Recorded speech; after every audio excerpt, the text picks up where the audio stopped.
This video is all about the PNB Zelo Mastercard. And of course, ang pag-uusapan natin dito mga kazap ay ang features, requirements, at fees ng credit card na to. Quick summary, this credit card is almost perfect for beginners and non-beginners.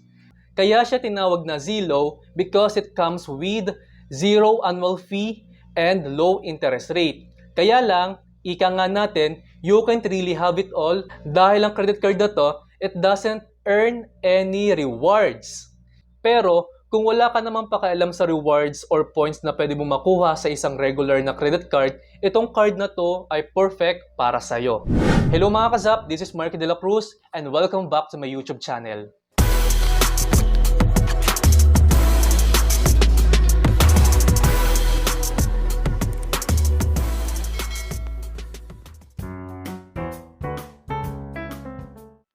Apart from payment convenience na madalas natin nakikita or natatanggap sa ating regular na credit card, this PNB Zelo Mastercard also comes with exciting features. Number 1 is the zero annual membership fee for life. So napakaganda ng feature na yan ng Zelo Mastercard. Number 2 is the zero late payment fees. Number 3, zero over limit fees. Number 4 is the lower finance charge. Currently at 1.88% lang, nananatili pa rin na ang PNB ay isa sa may pinakamababang finance charge sa industriya ng credit card. Ang lima mga kasap is the low minimum amount due, only 2.5% of the total due or 200 pesos, whichever is higher. Next is the free membership fee for all supplementary credit cards. Napakaganda rin ng feature na to dahil hindi ka na mamroblema sa annual fee ng supplementary cards natin. Next is you can pay your bills in peso even for transaction abroad. Next is the global and online acceptance. And last but not the least is the contactless payments. Dito pa lang sa features ng Zelo Mastercard, mapapawaw ka na kasi sobrang daming benefits ang pwede nating makuha dito. Kaya good job PNB Zelo Mastercard. Kaya lang ang downside nito dahil meron siyang zero annual fee, meron din tayong zero rewards. Kasi nga, sobrang dami naman ng benefits, di ba? Para sa mga big spenders natin dyan, medyo hindi maganda tong credit card na to at mapapakamot na lang tayo sa ating ulo dahil wala tayong matatanggap na points or rewards sa credit card na to. At isa pa sa downside ng credit card na to mga kasap, medyo mababa po ang ating credit limit. Hindi ko lang alam mga kasap sa iba kung magkano ang kanilang credit limit, pero for the sake of this video, ang akin guys credit limit ay 35,000 lang po. Pero not bad mga kasap kasi malaking bagay na ang 35,000 pesos without annual fee. So this card is for keeps na rin for long time, no?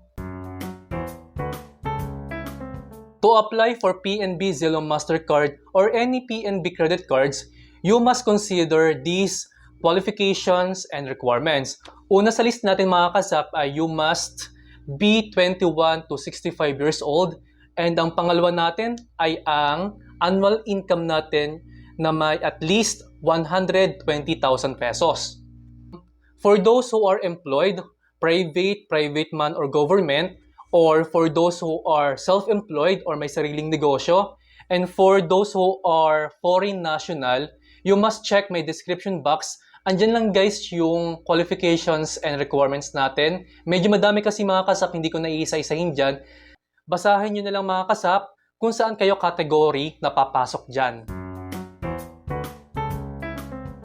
For application of PNB Zelo Mastercard, although you may apply at the bank itself upon your visit, there is nothing more convenient than doing it online.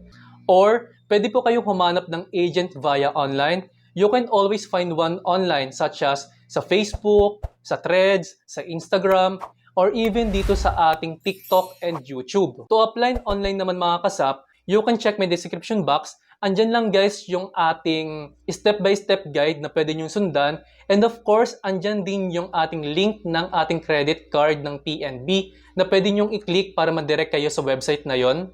At pwede na kayo makapag-apply through online.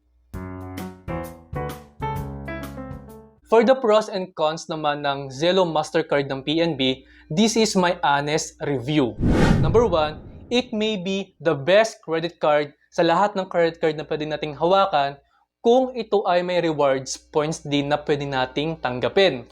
Alam naman natin na ang PNB Zelo Mastercard is very competitive among others, kaya lang medyo mapapakamot na talaga tayo kapag wala tayong rewards na natatanggap kahit tayo ay gumastos or mag-spend ng 1,000 or millions pa kung may millions na credit limit. Pero it is regardless if you don't have any care about earning points in this credit card. Number 2, we have zero membership fee or annual fee, zero over limit, and zero late payment fees that make this card for keeps. Kaya lang, medyo mababang ating credit limit. Para sa ating big spender, medyo downside to dahil medyo mababa po ang ating credit limit.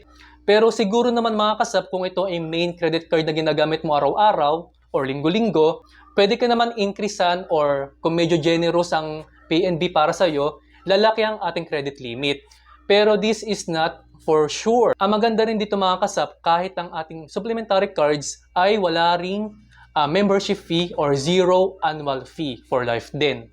Pangatlo mga kasap, it comes with one of the lowest finance charges and monthly interest rate in the market. Kasi mostly mga kasap, yung ating banks na nag-o-offer ng credit cards ay nagtaas na po sila ng 3% after the BSP's new interest cap. And PNB Zelo Mastercards, 1.88% remains the lowest. Kung tumaas man ito mga kasap in the future, hindi na gusto tataas ng sobrang taas. It won't be high as expected because lower finance charge rate is just one of the feature of this card. Number 4, it also offers possibly the lowest minimum amount due per month. Kasi mga kasap, most of the credit cards require a minimum payment per billing cycle equivalent to 3% to 5% of the total amount due. Pero dito sa ating PNB Zelo Mastercard, it offers 2.5% lang po for total due or 200 pesos, whichever is higher. So, there's no reason for you to miss making an on-time payment, even just the minimum amount required. Diba? 200 pesos lang guys yan. So, hindi ka na guys dyan mamumulubi. Number 5, meron din naman silang ino-offer na wide range of discounts and promos sa ating PNB partner merchants and shops. Even during the mega sales of major e-commerce platforms, PNB tends to be generous as well in giving coupons and discount codes.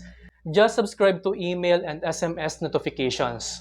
Number 6 mga kasap, mas madali po mag-apply kapag meron pong mag-guide sa inyo. Kaya mas okay mga kasap kung hahanap kayo via online or sa bank mismo ng teller o ng agent na mag-guide sa inyo kung paano mag-apply. Pero ang application po natin dito ay hindi po 100% na ma-approve. Ang PNB po ay medyo strict and meticulous po sa ating documents na isasubmit. Kaya much better po na seek for the agent na mag-guide po sa atin. Sometimes mga kasap, kapag wala tayong accounts sa PNB or wala tayong existing na credit card, mag-expect tayo na kailangan nating magpa-open ng account sa kanila bago tayo ma-aprobahan. So, it's case-to-case basis mga kasap, no? Number 7, it is very convenient to check the status of your credit card application. Meron po tayong PNB official website that comes with a feature where you can check the status and progress of your application after a few days or weeks. Kailangan mo lang guys ng reference number and your birth date para ma-find out mo kung yung application mo ba is still in progress or approved or declined. So madali mo lang mahahanap or makikita kung ano ang resulta ng inyong application. Number 8 mga kasap, it may take days before payment get posted unless done with a PNB deposit account that is real-time. Ito naman guys ay typical na sa isang credit card na kapag ibang bangko yung ginamit mo sa pagbabayad ng bills, it takes days talaga. Actually, it takes 3 days. Hindi kasama ang Sabado at Linggo para yung bill mo ay ma-post or mag-reflect dun sa account mo. Yun. And lastly, mga kasap, pagdating sa pros and cons natin, pang-siyam, pagdating naman guys sa credit limit natin, medyo hindi po ganun ka-generous ang ating PNB Zelo Mastercard. Actually mga kasap, tulad ng sabi ko sa inyo kanina, I have 35,000 credit limit sa aking card. And hindi naman siya ganun kababa at hindi rin naman siya ganun kataas. Pero sa akin mga kasap ay okay lang kasi meron akong credit card na iba pa na mas mababa doon ng credit limit. It's enough for me to keep this credit card for a long time kasi ang dami nating benefits na pwedeng makuha dito. Although wala tayong rewards points na makukuha, pero yung features natin is napakaganda. And sabi ko nga sa inyo, kapag naubusan, may mahuhugutan. Kapag walang pambayad, huwag mangungutang. Kaya, apply na. Idagdag ko na rin guys sa pros ang design ng kanyang credit card, no? Kasi, simple lang siya pero ang ganda niya. Transparent siya mga kasap. Yan. Pero napakaganda niya, napaka-klase niyang tignan, no? Overall mga kasap, sabi ko nga sa inyo kanina, this credit card is the best for beginners and of course, for non-beginners. If you are big spenders, siguro hindi to bagay sa'yo kasi big spenders ka kasi low credit limit. Pero kung ikaw ay isang estudyante or naghahanap ka ng credit card na pang first time mo, this is for you. PNB Zelo Mastercard. Maganda tong card na to guys. So thank you guys for watching. This is Marky De La Cruz. Please follow my other social media accounts. Sana meron ulit kayo natutunan sa akin. Please subscribe, share, and like this video. See you next time.